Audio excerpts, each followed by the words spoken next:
नमस्कार दोस्तों, आपका स्वागत है हमारे चैनल फ्यूचर स्टडी लाइन में। आज के सेक्शन में हम देखेंगे गॉस एलिमिनेशन मेथड, जो न्यूमेरिकल सॉल्यूशन ऑफ इक्वेशन का फोर्थ पार्ट है। और बाकी थर्ड पार्ट हमने इसका वीडियो बना के डाउनलोड कर दिया है, आप चाहें तो वहाँ पर जाके पढ़ सकते हैं।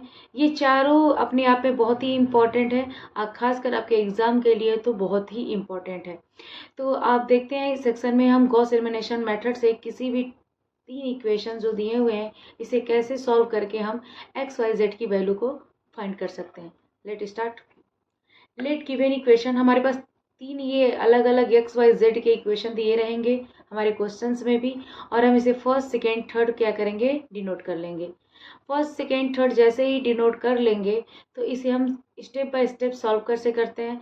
फर्स्ट स्टेप में क्या करेंगे, सबसे फर्स्टली मतलब फर्स्ट आप क्या करेंगे, आप जो इक्वेशन वन है इसकी सहायता से टू और थ्री में सब्ट्रैक्ट होके यक्स को क्या करेंगे, रिमूव कर देंगे।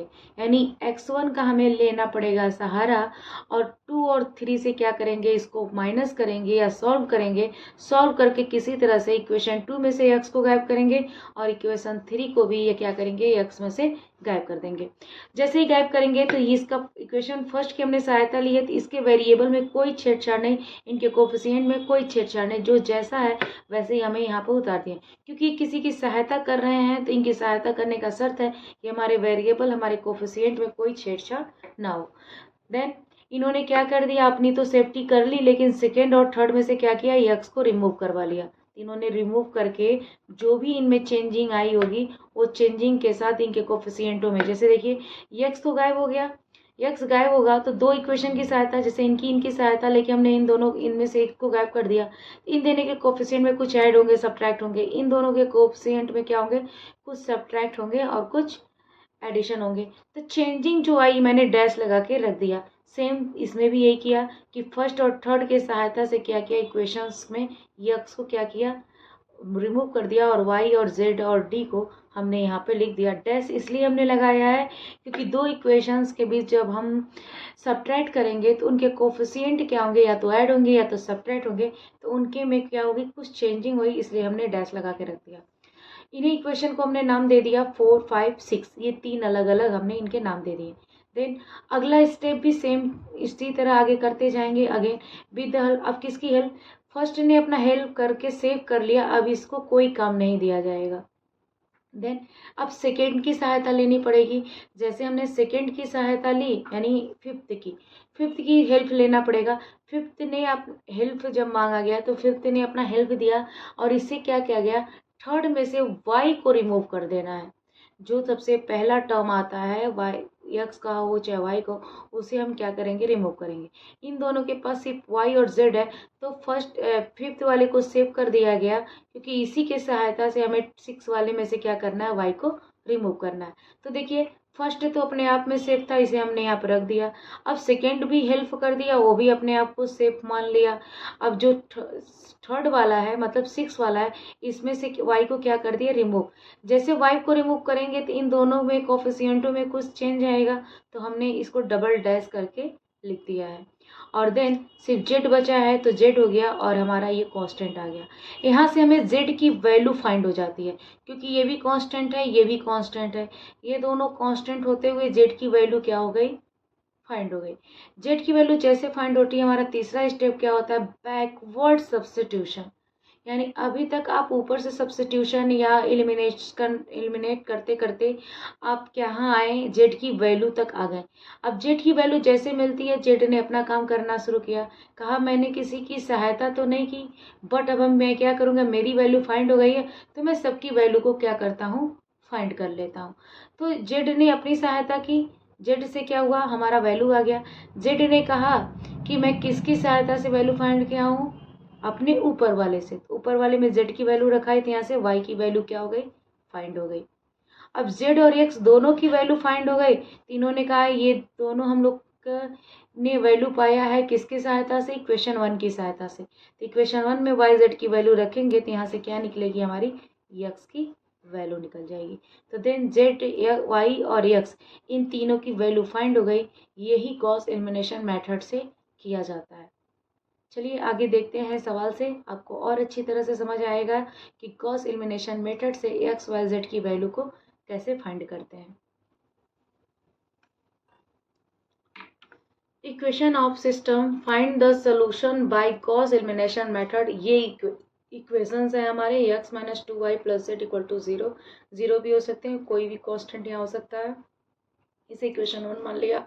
2x plus Y minus 3z equal to 5, इसे हमने 2 मान लिया। 4x minus 7y plus Z equal to -1, इसे हमने 3 मान लिया। इन तीनों इक्वेशन से हमने सबसे पहले आपको मेथड में क्या बताया, ये देखिए हमारा मेथड क्या है।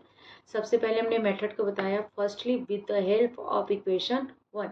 इक्वेशन 1 की सहायता से 2 और 3 में से x को क्या करेंगे, रिमूव कर देंगे। तो देन देखिए हम कैसे रिमूव करते हैं।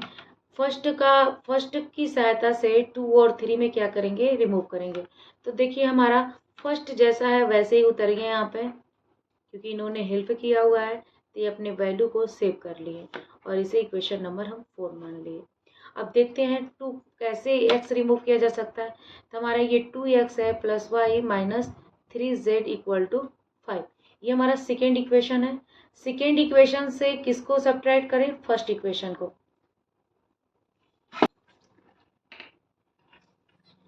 फर्स्ट इक्वेशन को इसके नीचे लिख लेते हैं। ये हमारा x हो गया, ये माइनस, ये हमारा y 2y हो गया, और ये हमारा हो गया प्लस z इक्वल टू 0। अब इसे सब्ट्रैक्ट कर दें।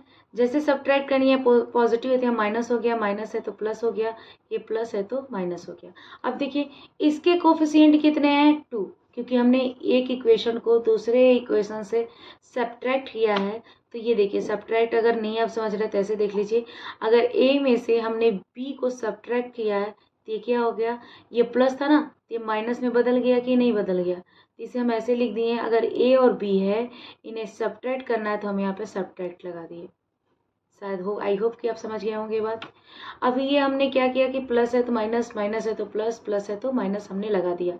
अब इनके कोफिशिएंट को भी क्या होना चाहिए, सेम। अब यहाँ पे 2 है, यहाँ पे 2 नहीं है, तो हम क्या कर रहे हैं, नीचे लेफ्ट और राइट में क्या कर रहे हैं, 2 का मल्टीप्लिकेशन। जैसे ही हम 2 का यहाँ मल्टीप्लिकेशन करेंगे 2 यहाँ हो गया, और यहाँ पे 2 किए तो 2 2 4 हो गया, और यहाँ पे भी 2 हो गया, यहाँ पे 0 ही हो गया। अब देखिए ये 2 हो गया, ये माइनस भी हो गया, 2 जैसे हुआ, ये -2x है प्लस 2x है, कट गया। और यहाँ पे देखिए ये +1 है, ये +4 है, यानी 5y हो गया। -3 है, -2 है, -5z हो गया, और 5 - 0 ये हमारा क्या हो गया, 5। अब यहाँ से इसको सब्ट्रैक्ट अगर कर दें, यहाँ भी 5 है, यहाँ भी 5 है, यहाँ भी 5 है, ये कॉमन हो गया तो हो गया y - z इक्वल टू 1। अब हमारा यहाँ पे हो गया y - z इक्वल टू 1, ये इक्वेशन नंबर हमारा 5 हो गया। आई होप कि आपको समझ में आ गया होगा किस तरह से आप इक्वेशन 1 की सहायता से इक्वेशन 2 में से x को रिमूव कर दिए। अब इसी तरह थर्ड वाले को देखते हैं। अब थर्ड वाले को हम लिख दे रहे हैं -4x - 7y plus Z equal to -1। अब हम ये फर्स्ट वाले को लिखते हैं x - 2y plus Z equal to 0। अब इसमें भी क्या करना है, सब्ट्रैक्ट करना है, तो ये माइनस हो गया, ये प्लस हो गया, ये माइनस हो गया। अब यहाँ पे देखिए 4 कोफिशिएंट है, यहाँ पे एक भी नहीं है, तो जो यहाँ पे रहेगा उसी से नीचे वाले में क्या करेंगे, मल्टीप्लाई। यहाँ 4 हो गया तो 2 से 4 की मल्टीप्लाई 8 हो गया, और यहाँ भी 4 हो गया। अब ये देखिए ये दोनों कट गया। अब +7 और -7 और +8 प्लस वाई हो गया, +1 और -4z -3z हो गया इक्वल टू -1। अब इसे हम रख देंगे यहाँ पे y - 3z इक्वल टू -1। ये हमारा इक्वेशन नंबर हो गया 6। स्टेप 2 अब चलते हैं। स्टेप 2 में हमने क्या कहा था आपको कि इक्वेशन 1 ने एक बार हेल्प कर दिया, तीनों ने परमानेंट अपने आप को सेव कर लिया। अब यहाँ क्या करते हैं, हम इसको इसी तरह से उतार देते हैं और ऐसे ही लिख देते हैं। इक्वेशन नंबर आप रहने दीजिए, आप ऐसे लिखना चाहते हैं लिख लीजिए, नहीं तो आप 7 नंबर दे सकते हैं। अब क्या है, अब बारी किसकी है, सेकेंड, ये फिफ्थ वाले की। फिफ्थ की हेल्प लेनी पड़ेगी कि 6 में से हमारा y रिमूव हो जाए। तो जैसे ही हेल्प हमारा फिफ्थ कर रहा है तो फिफ्थ भी अपने सारे वेरिएबल और कोफिशिएंट को सेव कर लिया और ये अपना इक्वेशन नंबर 8 डाल दिए। अब थर्ड में से क्या करना है, y को रिमूव करना है। उन्होंने बोला है सेकेंड स्टेप में कि सेकेंड स्टेप में ये बोला गया है कि इक्वेशन 5 के हेल्प से y को रिमूव किया गया है, रिमूव्ड फ्रॉम 6, रिमूव कर दिया गया है 6 से। तो देखिए अब यहाँ पर 6 वाला हमारा क्या है, y माइनस 3z माइनस 1, ये हमारा हो गया। अब देखिए 2 हमारा क्या है, यह y minus Z equal to 1, ये हमारा हो गया। इसे सब्ट्रैक्ट करेंगे तो प्लस से माइनस, माइनस से प्लस, प्लस से माइनस। अब देखिए ये कट गया, ये माइनस 3z हो गया, प्लस z हो गया, तो minus 2z equal to minus minus minus 2z। तो ये z इक्वल टू क्या आ गया हमारा 1, यहाँ से z की वैल्यू आ गई 1। देखिए इन्होंने यही कहा हुआ है यहाँ पे कि जैसे ही हम इक्वेशन 5 की सहायता से इक्वेशन 6 में से y को रिमूव करेंगे तो हमारा इस टर्म क्या होगा, z का टर्म होगा, और जो z का टर्म होगा वो z की वैल्यू देगा। तो z की वैल्यू जैसे देगा उसके बाद बैक सब्स्टिट्यूशन हम करते चलेंगे। अब जैसे ही हमने यहाँ से y को रिमूव कर दिया तो y को रिमूव किया तो हमारे पास क्या आ गया, z इक्वल टू 1, या तो z इक्वल टू 1 आ गया, यानी z की वैल्यू हमारी फाइंड हो गई। जैसे ही y रिमूव हुआ z की वैल्यू फाइंड हो गई, तो z ने कहा कि मुझे बैकवर्ड में जाना है, बैकवर्ड सब्स्टिट्यूशन करना है। तो z ने बोला, z को अपनी वैल्यू पाके खुशी हो गई। तो जैसे z ने अपनी वैल्यू पाई तो होता है ना कि आप मेरी वैल्यू आ गई, चलो मैं दूसरी की सहायता करता हूँ। तीनों ने बोला जिसकी सहायता से मेरी वैल्यू आई है मैं उसकी सहायता करके उसकी भी वैल्यू को फाइंड करूंगा। तो सेकेंड की हेल्प से थर्ड जब हमने y रिमूव किया तो हमारी z की वैल्यू आई। अब z से क्या करेंगे, z की वैल्यू रखेंगे तो हमारी y की वैल्यू क्या होगी, सब्स्टिट्यूट होगी। तो जैसे y minus Z equal to 1 है तो z की वैल्यू 1 आ गई, तो y माइनस 1 इक्वल टू 1, तो y इक्वल टू क्या आ गया हमारा 2 आ गया। जैसे y और z की वैल्यू आ गई वैसे हमने क्या किया, इसमें भी रख दिया। तो ये हमारा क्या हो गया, x minus 2 into 2 plus 1 equal to 0। तो x equal to minus 4 plus 1 equal to 0। यहाँ से z की वैल्यू आ गई माइनस 3, यानी x इक्वल टू क्या हो गया